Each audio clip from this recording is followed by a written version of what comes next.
on Sunday, the Mariners began to piece a Pesky lineup together around all the power that they have now, and Josh Naylor made the best defensive play at first base that we've seen by a Mariner all year.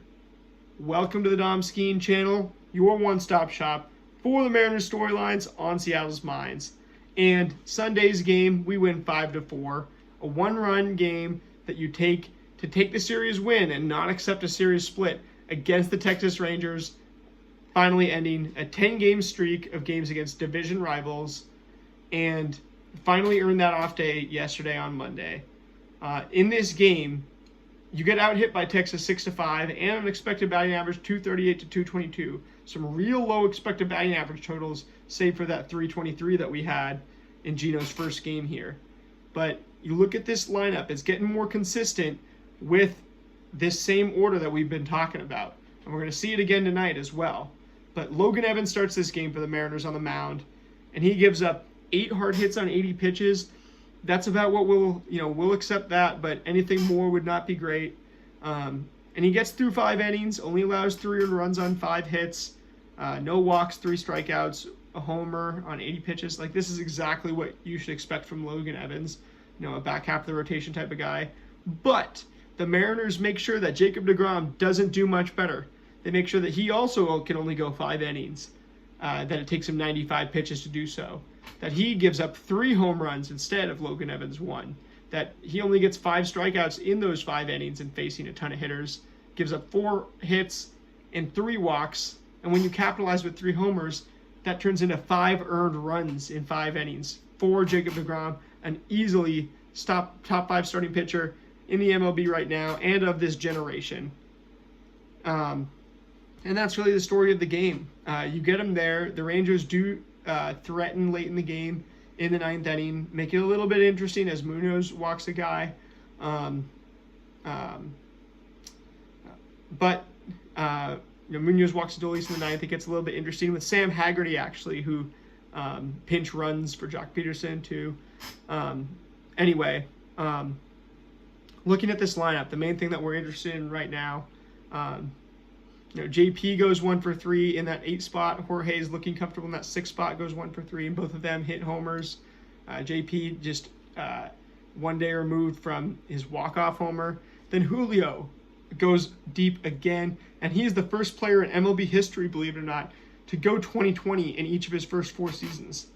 This is why now I want to start talking about Julio as a guy who's 4 years into a 20-year career, and not somebody who, there's this talk that I had with a friend the other day, and I don't think, I'm not saying that by any means that it was actually a good faith conversation where he's talking about, it feels like Julio's been regressing every year he's been in the league, is what he's telling me. And I'm like, don't you think so? Is that not true? Looking at his stats, and I was like, well, I don't care what his stats say. And first of all, no, they, not necessarily, they don't necessarily paint that picture, but when I look at Julio, I see somebody who's 4 years into a 20-year career.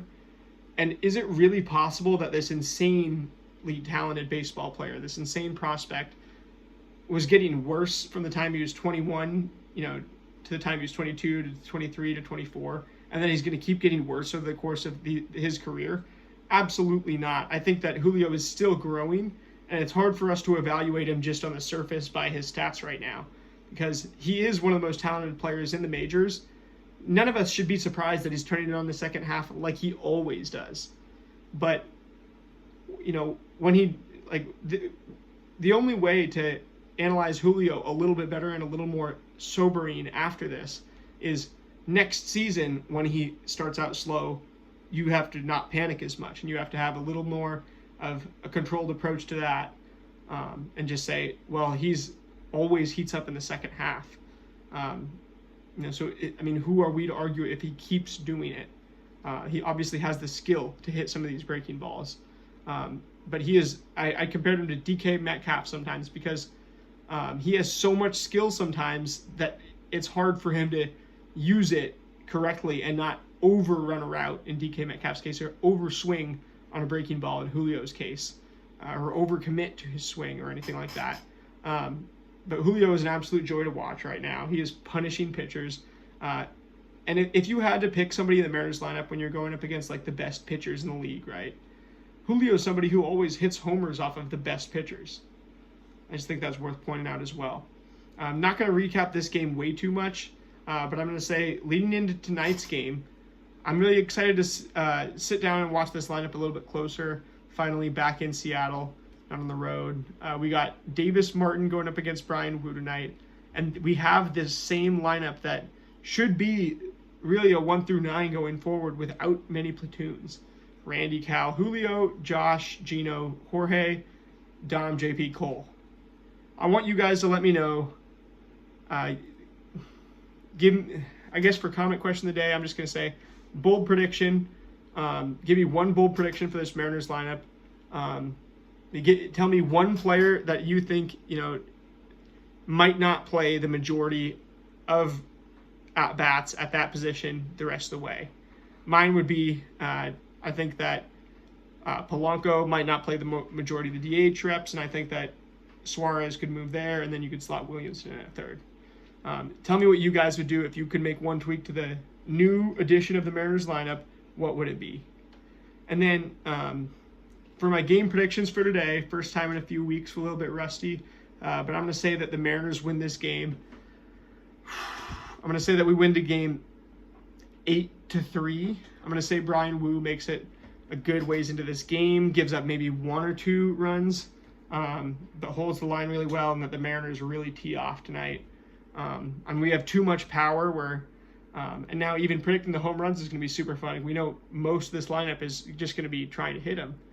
Not a whole lot of pests, not a whole lot of guys who are trying to do other things than hit home runs.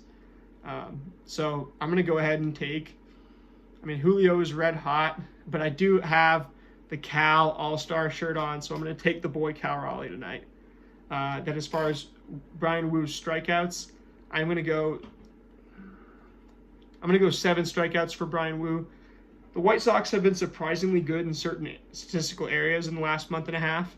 But I think Brian Wu can definitely just get into a routine against this lineup. And my biggest thing with Brian Wu is I want to see him get into a routine tonight. And I want to see him go. Honestly, my favorite thing with Brian Wu tonight, I think he's going to be going for a scoreless start. I want 6 scoreless innings out of Brian Wu. It's the only thing the only thing I want from Brian Wu. He goes 6 innings automatically no matter what. He's never not this year so far. I'm going to say I want a scoreless start from Brian Wu. That is my big, if you could give me one thing, that would just be like a present, that I would just be celebrating on the post game tonight. Anyway, I will see you guys for an on-time post game either later tonight or tomorrow morning. Might have to let the YouTube algorithm breathe after 10 videos here today. And the Mariners are about to start in a few minutes. So we're going to win this game 8-3. Brian was going to get 7 strikeouts, and Cal is going to hit a home run.